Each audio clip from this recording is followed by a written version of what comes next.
एवढी मस्ती हे गंभीर आहे। मागण्या मंजूर करा आणि पुढचं विनियोजन घ्या।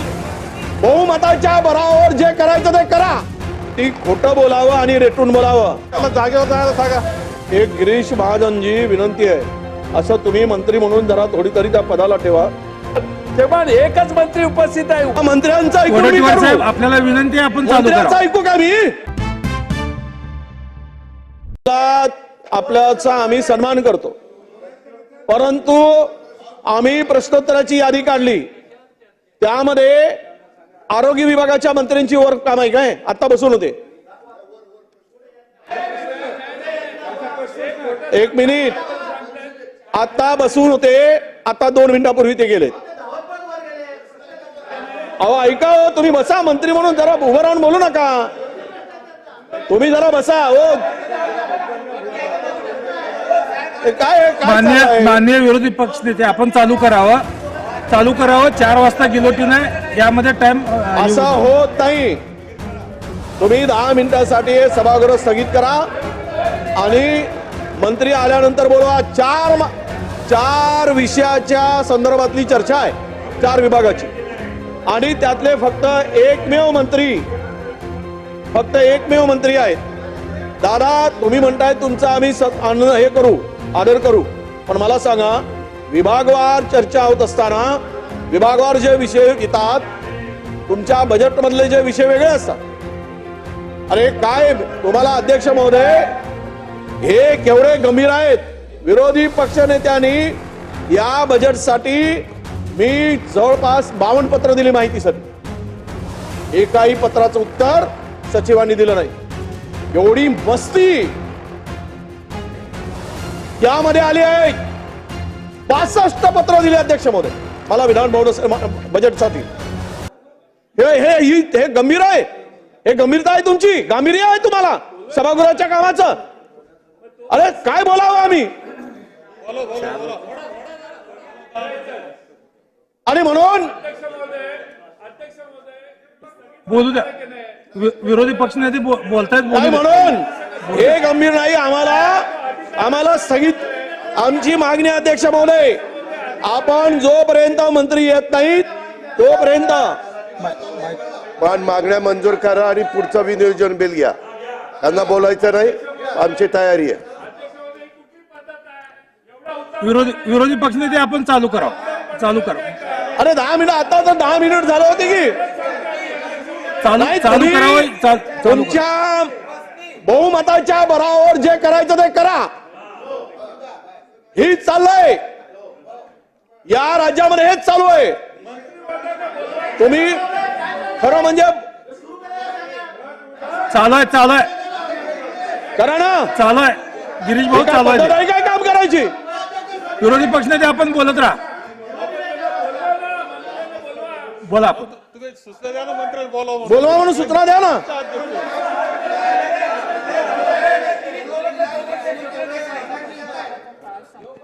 मी मंत्री येणार आहेत, तोपर्यंत चालू करा। विखे पाटील साहेब वरच्या सभागृहात आहेत, त्यांचा प्रश्नोत्तर तास संपल्यानंतर ते येणार आहेत। आदितीताईंना निरोप दिलेला आहे, ते अध्यक्ष महोदय, ठीक आहे। आज ज्या पद्धतीनं तुम्ही सभागृहामध्ये ज्या पद्धतीनं तुम्ही वागताय, हे अधिवेशन होत असताना तमाम महाराष्ट्रातील जनतेचे प्रश्न आणि त्या प्रश्नाला न्याय, म्हणजे जनतेला न्याय मिळावं, अशी आमची अध्यक्ष महोदय, इथे येणाऱ्या प्रत्येकांची इच्छा असते। अध्यक्ष महोदय, मी आता माहिती घेतली अध्यक्ष महोदय, किती खोटं बोलावं आणि रेटून बोलावं। महिला बाल कल्याण आणि आरोग्य विभाग, ग्रामविकास मंत्री महोदय, इकडे लक्ष द्या। तुम्ही जे सांगितलं ना ते रेकॉर्ड वरून काढून टाका, कारण आरोग्य मंत्र्याचा कुठलाही प्रश्न नाही, महिला बाल विकास मंत्र्यांचा कुठलाही प्रश्न वरच्या सभागृहामध्ये नाही। एवढं तरी करू नका हो। अख्खा महाराष्ट्र अख्खा महाराष्ट्र बघतोय। तुम्ही जे रेकॉर्डवर आणलं ना, हे चुकीचं आणू नका, तुम्हाला विनंती आहे। हे खोटं बोललाय अध्यक्ष महोदय. हे काढून टाकणार आपण, काढून टाकावं अशी माझी विनंती आहे आपल्याला. मी तुमच्याकडे माहिती देतोय. जर असेल सार्वजनिक बांधकाम खात्याचा आणि महिला बालकल्याणचे प्रश्न, कुठे गेलाय मंत्री? कुठे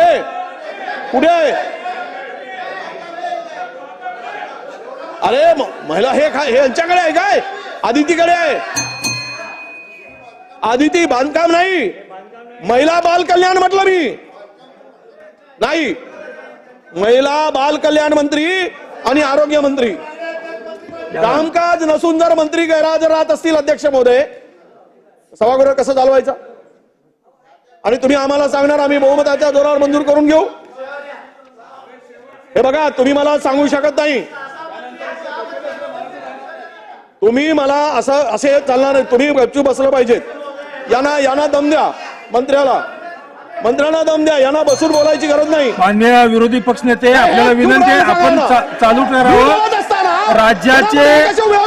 राज्याचे उपमुख्यमंत्री अजितदादा पवार साहेब या निमित्तानं आहेत उपस्थित. आपण चालू करावं. स्थानी बसून संबंधित मंत्र्यांना निरोप दिलेला येतील. मी काय खोटं बोलतो काय? बोला, तुम्ही बोला. यांना बोलू द्या, मंत्र्यांना बोलू द्या. विरोधी पक्षनेते, अध्यक्ष महोदय, काही शिस्ती असावी लागते.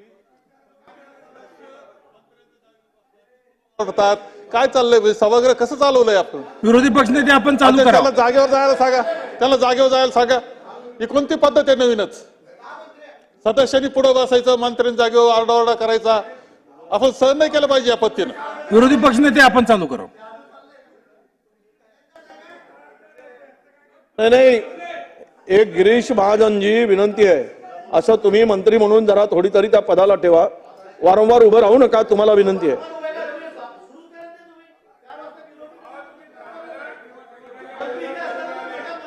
आता मी यांचा ऐकून सुरू करू, तुमचं ऐकून नाही, या मंत्र्यांचं ऐकून मी करू. आपल्याला विनंती आहे, आपण चालू मंत्र्यांचं करा. ऐकू का? मी चालू करावं आपण.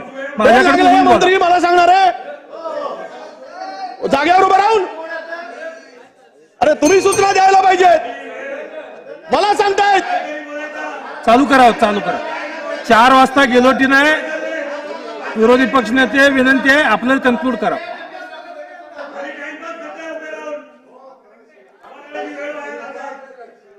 हे बघा, तुम्ही आम्हाला शिकवू नका. सभागृहाची वेळ वाया घालवणार आहे. त्या मंत्री कुठे आहेत? लाज वाटत नाही म्हणतो आता बोलायला लागणार आहे. पुढे लक्ष आहे. तुमचे मंत्री कुठे आहेत? महोदय, सन्मान्य अध्यक्ष महोदय, आता सभागृहात विरोधी पक्ष नेते जे काही बोलतायत किंवा एकंदरीत त्यांना कुणाला काही चर्चा करायची नाही. तर मी आता आजच्या ज्या काही डिमांड्स आहेत त्या मागण्याच्या बद्दल मंजुरीच्या करता टाकतो. मग काय किती वेळ असं नाही चालणार, अजिबात नाही. अध्यक्ष महोदय, माननीय विरोधी पक्षनेते आपण चालू करावं. हा, हे सांगून ठेवतो. चालू करावं. विरोधी पक्षनेते आपण चालू करावं. ही पद्धत नाही. विरोधी पक्षनेते आपण चालू महसूल करा. विभागाच्या चालू करा. दादागिरी. विरोधी पक्षनेते आपण चालू करा. हे चुकीचं होईल. मी बसेल लाबीमध्ये, मी उठणार नाही. मग मी उठणार नाही. करा तुम्ही. चालू करावं. करायचं असेल तर कामकाज चालू करा. 4 वाजता गेलोटी नाही. 12:55 झालेले आहेत. विरोधी पक्षनेते आपण चालू करावं. जयंत पाटील साहेब. अध्यक्ष महोदय, सन्माननीय उपमुख्यमंत्री अजित पवार यांनी खरं म्हणजे अध्यक्ष महोदय आले.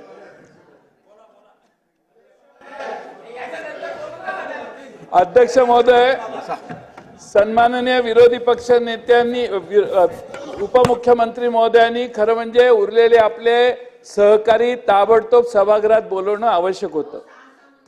ऐका जरा. त्याऐवजी अध्यक्ष महोदय, उपमुख्यमंत्री म्हणताय तुम्ही बोलत नसाल तर मी मागण्या मताला टाकतो. हा एवढा उद्दामपणा बरा नाही, एवढा उद्दामपणा बरा नाही. अध्यक्ष महोदय, मंत्री महोदय हजर राहावेत, ही मागणी आमची सगळ्यांची आहे. शेवटचं अधिवेशन आहे, शेवटच्या डिमांड आहेत.